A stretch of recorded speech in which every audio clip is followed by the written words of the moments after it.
All right, doing some chuck roast burnt ends. My wife actually picked these specifically. She vacuum packed them, listed them as burnt ends. I actually originally thought that this was only going to be one, but once I popped it open, there's two in there.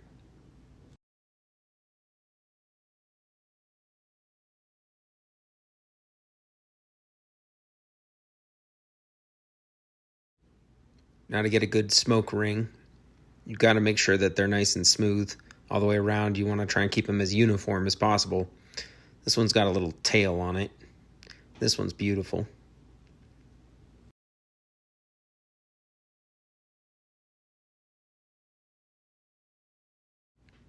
So I got to trim off that little tail there. Originally, I was just going to throw it away.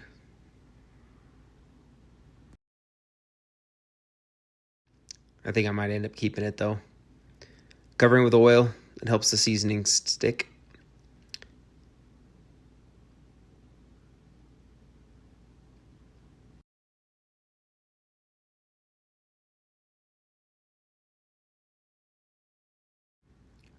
Seasoning it with a blend my wife got me. Now I'm doing this the day before. They're really thick chuck roasts, so I want to make sure I give them plenty of time to absorb all this flavoring. So I coat them with the oil, and then now I'm seasoning them on all sides. So I've got this Constitution blend. It's a real thin blend, so it's got a good coating to it, really easy. The other one is a Weber. It's a cowboy steak seasoning blend, so it gets a little bit more, a little chunkier blend, I guess, so that it can build that crust.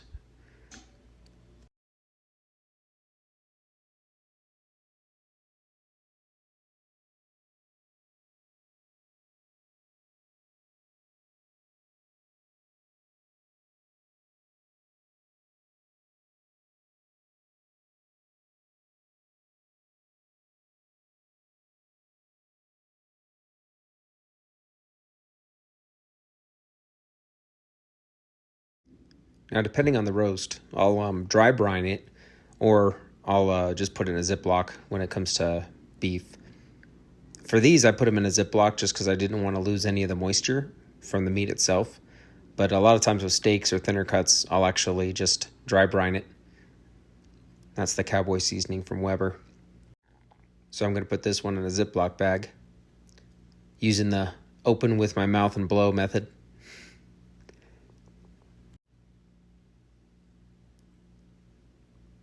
And I wasn't going to save that little piece, but it's a good chunk of meat. So I figure I end up saving it. That'll be for me. And this is pretty early. I think I woke up around 6 a.m., maybe 5:30. Get these going.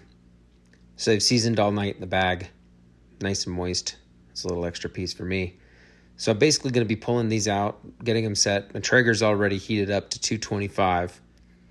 I'm going to get the probes. It's a 2-probe Traeger, the Ironwood XL. So I'm going to insert the probe, try to get it as close to the middle as I possibly can on both of these. So that'll be able to carry them over, put them in the Traeger, and set the temp.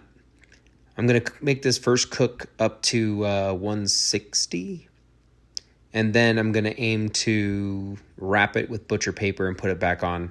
See how high I can get it. Because it's chuck roast, it doesn't have to go as high as a brisket. It's already a bit more of a tender cut. So it'll be in good shape without cooking to 205. All right, now we're going to toss it on the Traeger. Again, 225. It's bright and early in the morning. It's about 32 degrees outside, so seeing a lot of smoke coming off, but it's warm enough to get a sizzle when I put it on there. And then the little extra piece too goes on.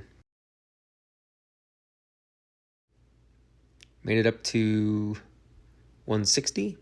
Probes came out nice and smooth. My wife said I shouldn't be licking my fingers so much because, the internet. But we're cooking it at home. They're beautiful. And I'm cooking at home, feeding my family, so it's fine if I got a little bit dirty on the fingers. So I'm coating again with oil just to grab a little bit of extra moisture, help the seasoning really stick on. I'm going to coat it again on one side with that this barbecue blend, and then the other side, once I roll it onto the butcher paper, I'm going to hit it with a little bit of oil, and then I'm going to coat it with a special blend that I made. It's actually a Jeff Morrow barbecue blend. It's really good. It's got some turbinado sugar in it, so a little bit more of a sweet. It's got a little bit of cayenne, so a little bit of sweet heat going on, but yeah, it tastes good. Give a little bit of a coating. And then when you go to wrap up with the butcher paper, you may not get it right the first time. I am not good at wrapping presents. My wife does that really well. Me, not so much, as you're about to see here. If you end up with some extra paper, it's not a problem. Don't worry about it. Start folding. If it doesn't quite fit, it's really easy to adjust as you go. All you do is just cut out the excess paper that you need. At the end of the day, it's just trying to keep the moisture inside and still be semi-permeable. So I end up with a bunch of extra paper there. So grab some scissors, just chop it down some. This isn't rocket science. It's just barbecuing. So you cut down a little bit of extra. I definitely could have done a better job on it, but it'll cook the same. So once you have that folded up and organized, I only put one probe back in. At the end of the day, I'm just trying to get into the middle of one of the chuck roasts. It's about the same thickness, about the same size, so I could just tell by feel where I get. And then that one's ready to go. It's going to go back on the Traeger now till see how high I can get. Obviously, I want to get to 205 if I can. Took it off about an hour previously and let it rest for a full hour inside the cooler with the butcher paper still. So there you go. I think it only made it up to about 182, 183, but it was a tender cut of meat anyway, so it doesn't have to go all the way to the 205. Now I'm going to roast it in that dish there, but I don't want to lose any of the juices. So I'm opening it in the dish so that they could just kind of fall into that dish as I go. You can see just got a really nice bark on it. Very moist. A lot of juice. So I'm dumping in there. Preserve as much as I can.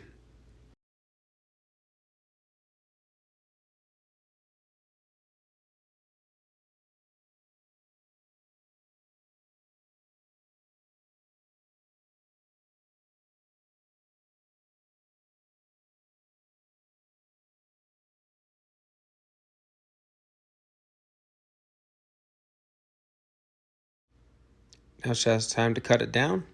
So I'm looking for bite-sized pieces here. So I'm going to cut it into strips. And I'll probably cut it in half again just to make sure that I got a good, easy bite. We like to serve this just on a slice of white bread, soak up the juices. So I already made my barbecue sauce. It's sitting in a bowl. Basically just some regular barbecue sauce, store-bought. Added some apple cider vinegar, some mustard, some beef broth, just to make sure that there's plenty of moisture so that this gets to bake for another hour in the oven. It's going to be 45 minutes covered and another 15 minutes uncovered just to tighten up the sauce. Just trying to get some nice small bite-sized pieces. I don't throw any of it away. I know there's some real fatty pieces in there. You can just check out that smoke ring. There's going to be some real fatty pieces in there. I'm going to save those. I don't have no problem with the fatty ones. My wife doesn't really care for them much, but she loves what she loves. So she's going to come over here in just a second, and she's going to grab a piece.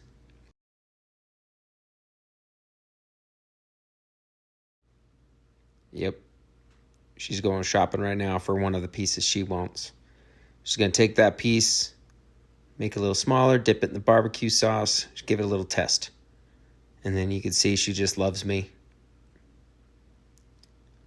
because I did a good job. That one was all fat. She's judging a little bit, but I know I'll eat it, so I'm not worried about it. She's going back for seconds. Yep, got the seal of approval. I can keep it going.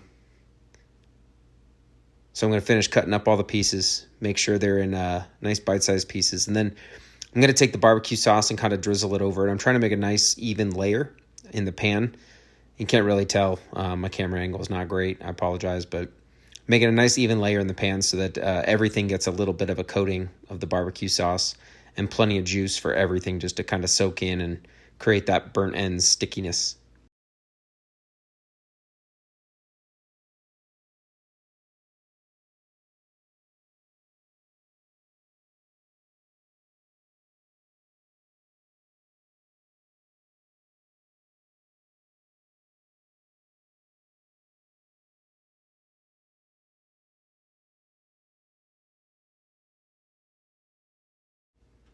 Just a little bit of smoke ring there. Turned out really good. Proud of what that Traeger can put out really quick and easy.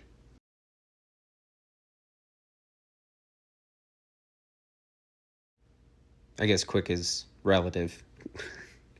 It marinated for almost a day, and then it cooked for just about 12 hours on the Traeger. So not necessarily quick, but it's not too bad as long as you plan ahead for it.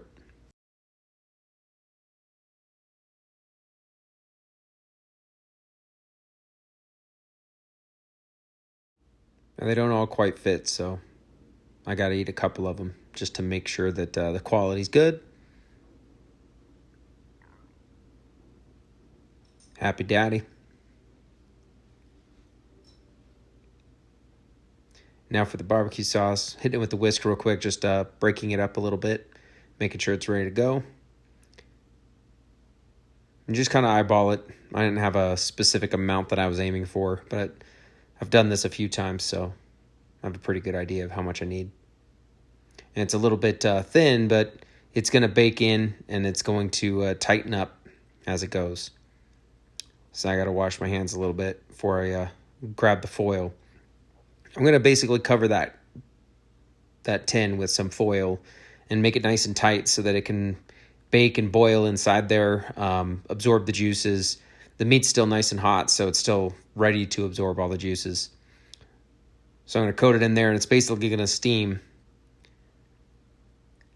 and coat up all that meat.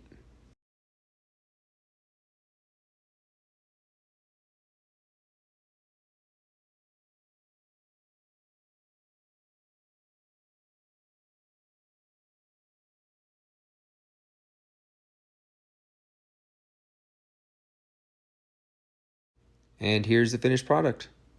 I apologize, my finger's going to sneak in on the left there. But nice and boiling, beautiful, tender, and tasty.